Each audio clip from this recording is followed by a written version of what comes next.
Hello, everyone. Danny here from the Next Issue Podcast. On today's video, I'll be doing a review for Mighty Morphin Power Rangers Usagi Yojimbo #1. This is a crossover from Boom Studios and Dark Horse. Let's take a look at the creative team before we get into this book. This book is written by Ryan Parrott, who's done a lot of Power Rangers in the past, with art by Sean Daly, colors by James Fenner, and letters by Ed Dukeshire. Plenty of covers that you'll be able to pick up from this special anniversary issue. So, in this issue, during a routine Rita Repulsa attack, the Rangers Morphers do something unexpected. They send them back to the Edo era in Japan. Using the Morphin's greater power, the mysterious Ogasarawa pulls the Rangers through time and begs for help. But when the enemy they face isn't what they expected, our heroes will face a painful revelation. In celebration of 40 years of Usagi Yojimbo, discover the crossover between the Rabbit Ronin and the teenagers with an attitude that fans have been waiting for.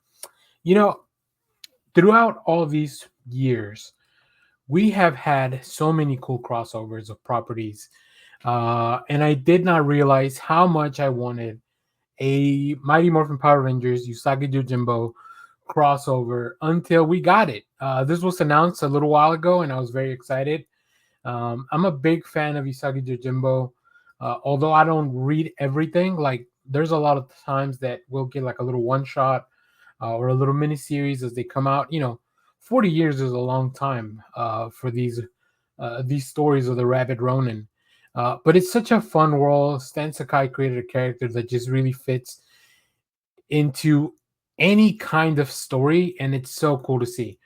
Um, I will say this is a one shot, unfortunately. So you get an oversized one shot, and that's all you get. There is to it. But man, oh man, this book is packed to the gills with just really cool stories, fun sequences, and just some of the most outlandish stuff that you've seen in a comic book.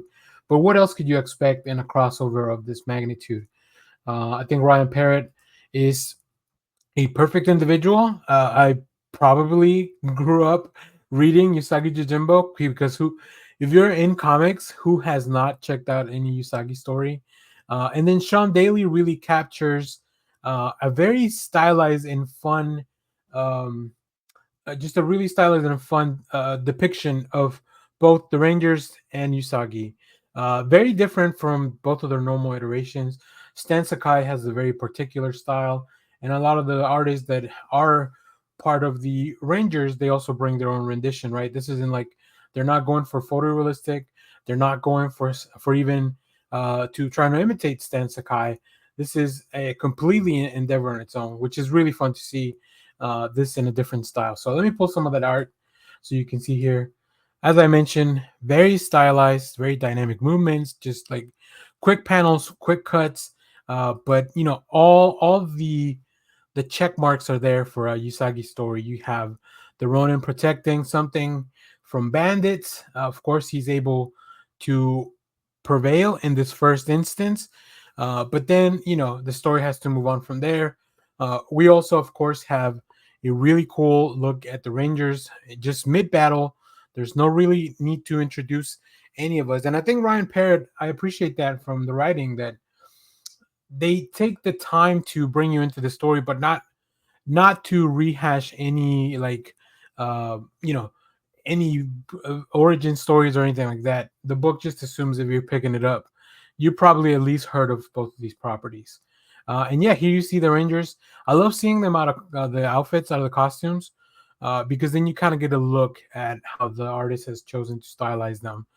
So I really like the character models and designs. I think they work within this story. Obviously, when the Rangers go to a different part of the grid, things may look different, and this just kind of works even within its own mythology. Ryan Parrott captures the voices of all the Rangers as well as a Usagi, and the world that we know from in that feudal Japan era, right?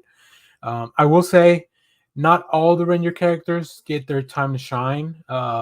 Specifically, the book focuses on a couple of them, which thematically makes sense for the story. So Yeah, that's probably the only thing I'll say. Like, I wish I had a little bit more time. I wish this was an actual miniseries, so we had enough time to spend with all the Rangers. But other than that, time is used very efficiently. There's a very cool Stan Sakai cover, which I hope I can end up picking up at some point. Um, and of course, a lot of really cool covers, including a foil style Power Rangers helmet, in the style with the armor of Jojimbo. So yeah, very excited to go to my shop and pick this up. Very lucky to have read this in advance, so we appreciate our friends over at Boom and Dark Horse. So if you're picking this up, let me know, what did you think about this book if you read it. And as always, thank you for watching, everyone. Remember to share, like, subscribe, hit the bell so you know when we go live. That is most Saturdays, 10 a.m. Central Standard Time. Stay tuned. We have more comic reviews, trailer reactions, TV recaps, all that fun stuff here in the channel. Thanks for watching, everyone. Bye-bye.